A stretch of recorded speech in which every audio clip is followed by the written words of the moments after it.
Statistique 3, corrélation. La droite de régression, deuxième partie. Dans cette capsule, nous allons effectuer la résolution de problèmes exigeant l'analyse de la corrélation et ou la détermination de l'équation de la droite de régression.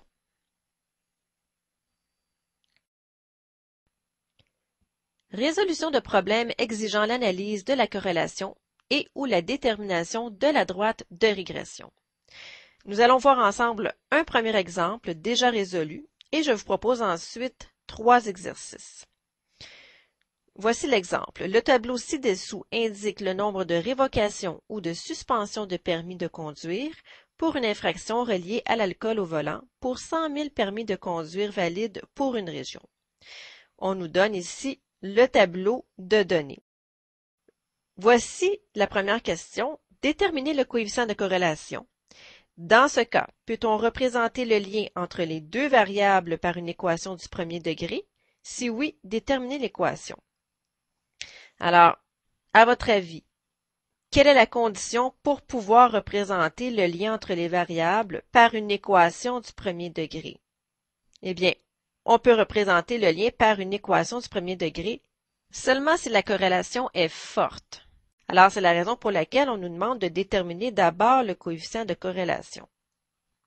Une corrélation forte, c'est une corrélation dont la valeur absolue de R est plus grande ou égale à 75.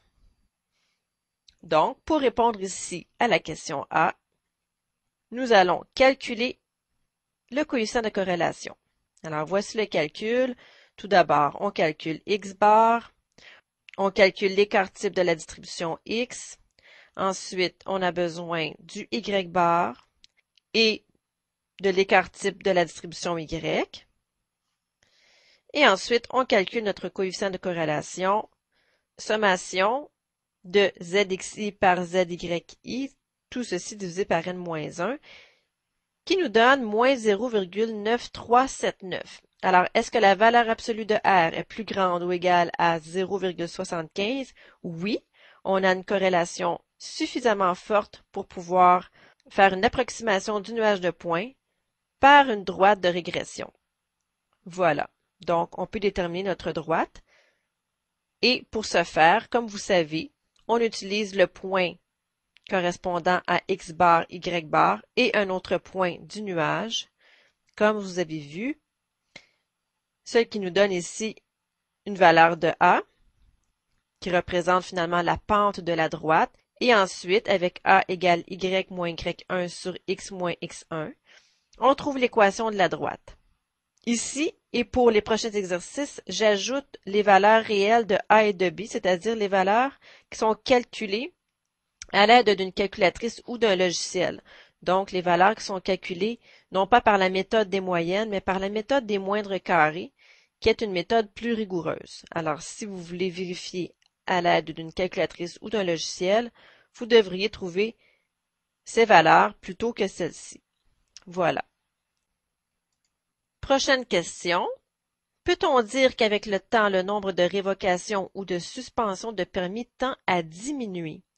Alors, à votre avis, quelle serait la réponse à la question B? Eh bien, elle tend à diminuer, oui, parce que la pente ici est négative. Donc, la droite est une droite descendante. Voilà. Et ensuite, dernière question.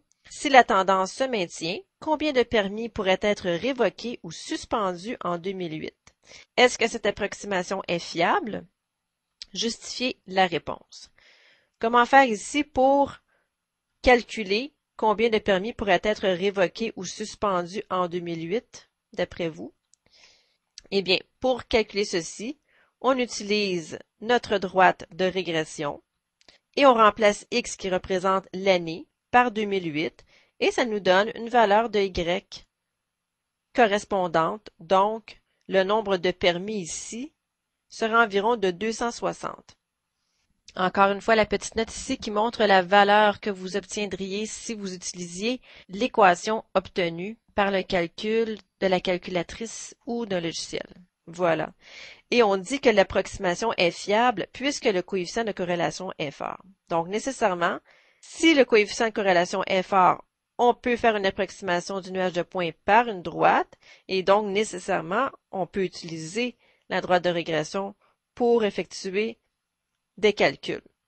Si le coefficient de corrélation n'était pas suffisamment fort, il serait illogique de faire une approximation du nuage de points par la droite de régression. Voilà. Alors, voici 3 exercices pour vous. Exercice 1. Le tableau suivant montre le nombre de foyers ayant recours au paiement de leur compte d'électricité par Internet dans une municipalité de 15 000 habitants pour les années 1996 à 2005. Voici les données. Les questions. Croyez-vous qu'il est approprié de représenter le lien entre les deux variables par une équation du premier degré dans le but d'effectuer des prévisions? Justifiez votre réponse. Deuxième question. Si la réponse en A est affirmative, estimez l'année à laquelle le nombre de foyers ayant recours à Internet pour payer leurs factures sera égal à 10 000. Et dernière question. Si la réponse en A est affirmative, estimez le nombre de foyers qui auront recours à Internet pour payer leurs factures en 2009. Voilà. Donc, je vous montre à nouveau les données.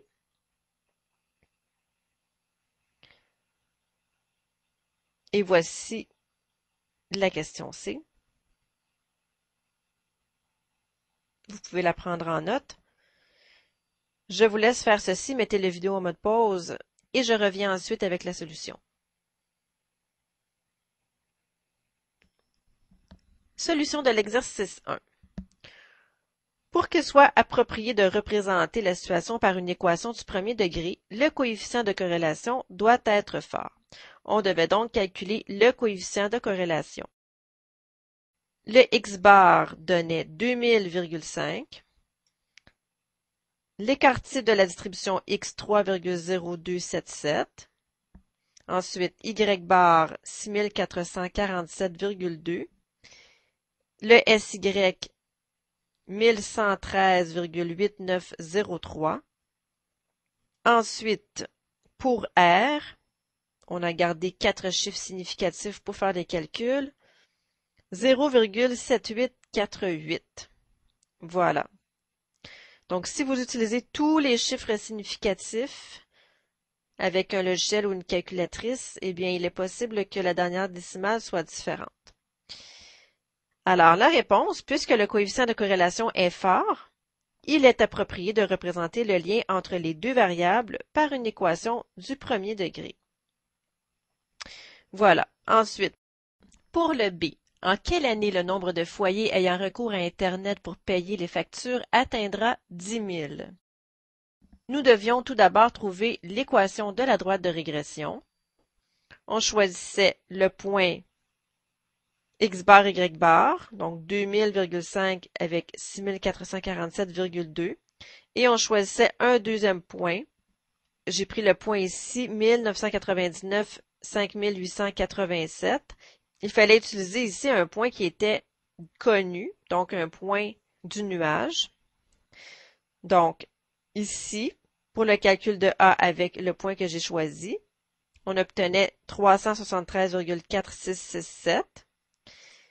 Et l'équation de la droite de régression, y égale 373,4667x moins 740 672,9333.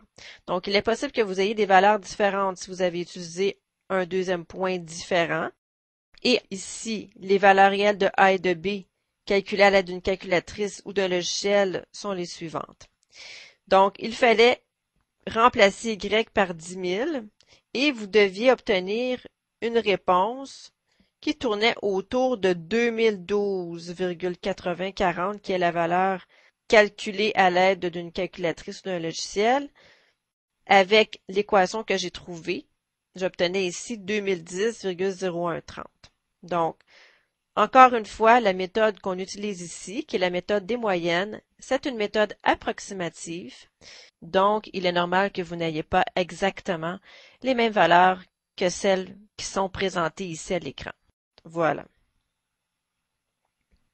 Donc, la réponse est approximativement en 2010, avec la méthode ici des moyennes, que 10 000 foyers utiliseront Internet pour payer leurs factures. Voilà. Exercice 2. On a noté, chez 9 individus fréquentant un centre sportif, le nombre de semaines s'étant écoulé depuis qu'ils ont débuté un entraînement cardiovasculaire, le nombre de séances hebdomadaires de relaxation qu'ils effectuent, ainsi que leur pouls au repos, en nombre de battements par minute. Voici les résultats.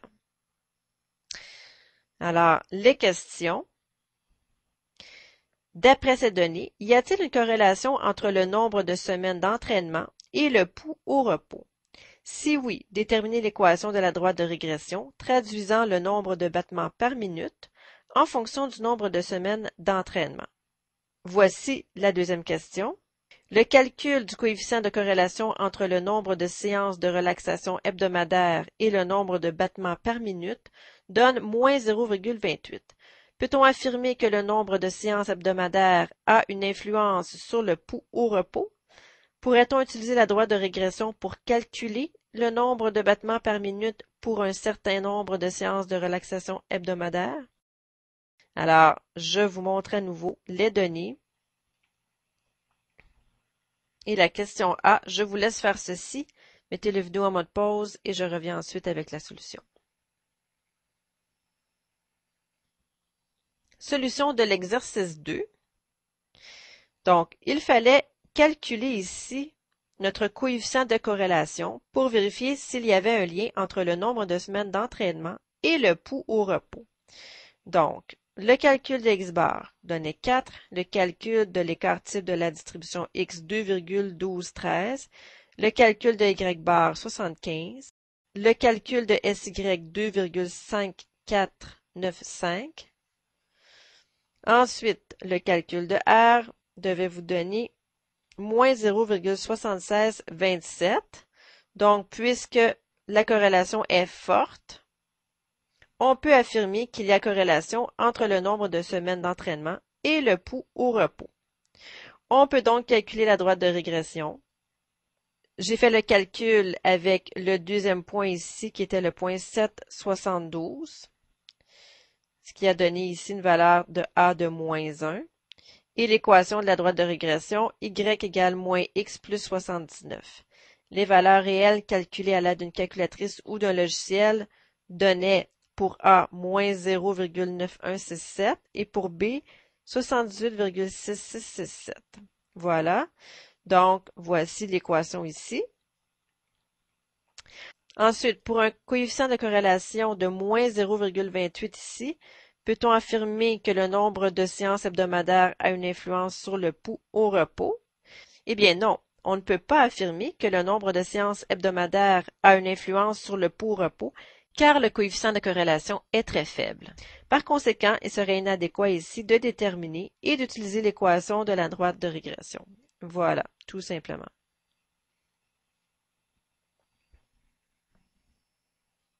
Dernier exercice, on a noté le nombre d'années de scolarité ainsi que le nombre d'années d'expérience de 30 informaticiens œuvrant comme travailleurs autonomes. Voici un aperçu des données. On a calculé le coefficient de corrélation ainsi que l'équation de la droite de régression pour les deux paires de variables suivantes. Nombre d'années de scolarité et le salaire. Et deuxièmement, le nombre d'années d'expérience et le salaire. Voilà. Alors, les questions. Qualifier la corrélation entre le nombre d'années de scolarité et le salaire. Qualifier la corrélation entre le nombre d'années d'expérience et le salaire. Si vous aviez estimé le salaire pour un informaticien ayant 18 ans de scolarité et 12 années d'expérience, quelle équation choisiriez-vous? Justifiez votre réponse et D. Calculez ce salaire. Voilà, je vous laisse faire ceci, mettez la vidéo en mode pause et je reviens ensuite avec la solution.